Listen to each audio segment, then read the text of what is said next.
vie d'un avocat, ça commence d'abord par se lever tôt et se coucher tard, travailler beaucoup, ne pas compter ses heures, savoir qu'on n'est jamais vraiment en vacances. C'est pas une vie de fonctionnaire, c'est pas une vie de salarié, c'est même pas une vie de cadre supérieur. Tous les matins, il faut reprendre son baluchon, tirer son wagon dans la mine. Tous les matins, tout est à réinventer. Toutes les semaines, tout est à réinventer. Les relations avec les clients sont en général très gratifiantes, parfois très frustrantes.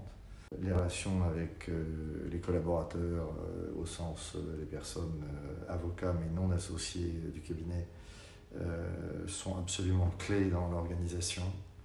Et puis, il faut dire que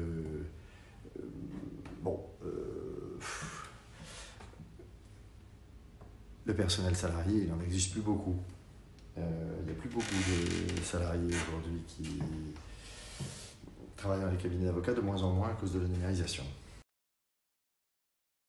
Un cabinet d'avocats avec des livres, des grandes salles de réunion, des moulures, des haussmanniens.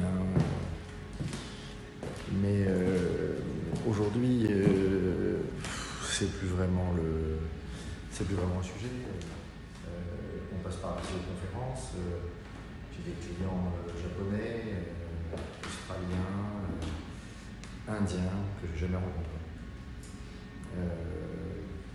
Finalement, c'est pas très grave. On fait des visioconférences de temps à autre, on a une voix sur un, et puis ça suffit finalement pour placer quelqu'un dans sa tête et puis se dire c'est la bonne personne, c'est celle avec laquelle je travaille, c'est celle que j'ai envie de conseiller, et puis on a une représentation cérébrale, intellectuelle de l'entreprise pour laquelle on travaille, des causes qu'on défend, des dossiers qu'on défend. Le métier d'avocat, c'est plus et depuis longtemps celui du notable qui vit et reclus dans son bureau avec des ronds de cuir et des documents que plus personne finalement n'utilise. On a tous ça sur notre smartphone. On a des bases de données sur nos ordinateurs, on peut travailler dans notre jardin, sur notre terrasse, sur notre balcon, dans notre salle de bain, où on veut finalement. Le métier a radicalement changé et c'est assez fantastique. Cette liberté que ça donne de pouvoir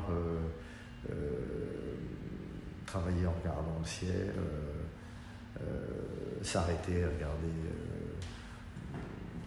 des oiseaux, une fleur qui éclot, un paysan qui passe avec son tracteur, revenir à des choses finalement assez basiques. L'avocat, c'est quand même quelqu'un qui est loin de la nature, il est toujours en ville, il est près des palais de justice. Donc finalement, il y a quelque chose de bien dans cette nouveauté. Elle crée de la concurrence, mais elle apporte quelque chose d'extrêmement précieux, qui est une forme de libération des sujétions qui étaient liées au métier d'avocat et à son côté attaché à un barreau, attaché à une cour d'appel, attaché à un lieu, attaché à un endroit, attaché à un bureau, tout simplement. Aujourd'hui, on peut travailler aux quatre coins du monde avec des collaborateurs qui eux-mêmes sont aux quatre coins du monde. On se réunit à travers une visioconférence, on peut faire du travail en commun, on peut faire du travail collaboratif, mettre en place des mécanismes d'intelligence collective et trouver des solutions très innovantes pour les clients.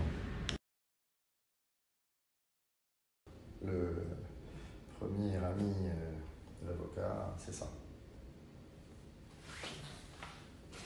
Un concentré de tout ce dont on a besoin pour pouvoir réfléchir, travailler, écrire, préparer, prévoir, anticiper, composer, planifier et conseiller.